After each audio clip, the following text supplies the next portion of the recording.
Role काय सांगणार आज ओबीसी समाजाचा तिथे सकल ओबीसी महामोर्चा झालेला आहे, काय सांगणार?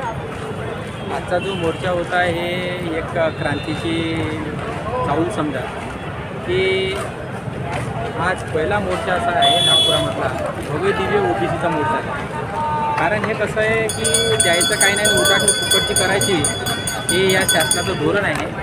आणि या धोरणाचा असा विचार केला तर हे देण्यापेक्षा लोकांना मारण्याचा जास्त याचा इंटरेस्ट आहे. कारण इथे सगळ्या जातींना समाजातील सगळ्याच जातींना ज्यांनी एकामेकामध्ये मिळवून दिलं आहे. जसं हिंदू मुस्लिम शीख इसाई हमचा भाई तर हिंदूचा मुस्लिमांसोबत, शिखांचा ईसायासोबत, मराठ्यांचा कुंब्यासोबत असा लढा उभा केलेला आहे. आणि यांना निर्लज्जपणाची एवढी क्रॉस करून टाकले यांनी की यांना कळत नाही का आपण लोकांना देण्यापेक्षा फालतूच्या गोष्टीकडे जास्त लक्ष वळवायचं ना आपलं मस्त मला लुटून खायचं या शासनाचं धोरण आहे. कारण यांचं लक्ष जास्त करून रोजगारापेक्षा रोडकडे जास्त आहे. कारण जिथं जास्त मलाई खायला मिळते तिथं जास्त या लोकांचं लक्ष आहे. शेतकरी मोर आले, युवा मोर आले, बॉर्डरवरती बिचारे सैनिक मोर आले.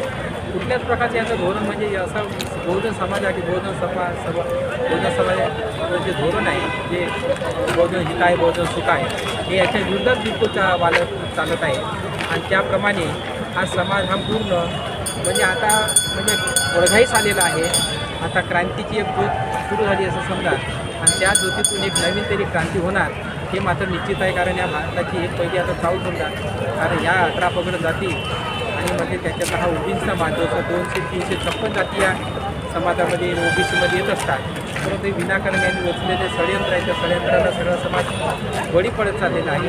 आता याच्यानंतर हे समाज काय घडून घेणार नाही. याच्यानंतर आम्ही मुंबईला पण आंदोलन करणार आहे. त्यामध्ये तर आज या मोठ्या जवळपास लाखाच्या वरची संख्या होती तर मुंबईला सुद्धा 4 ते 5 लाख लोकसंख्या राहणार आहे.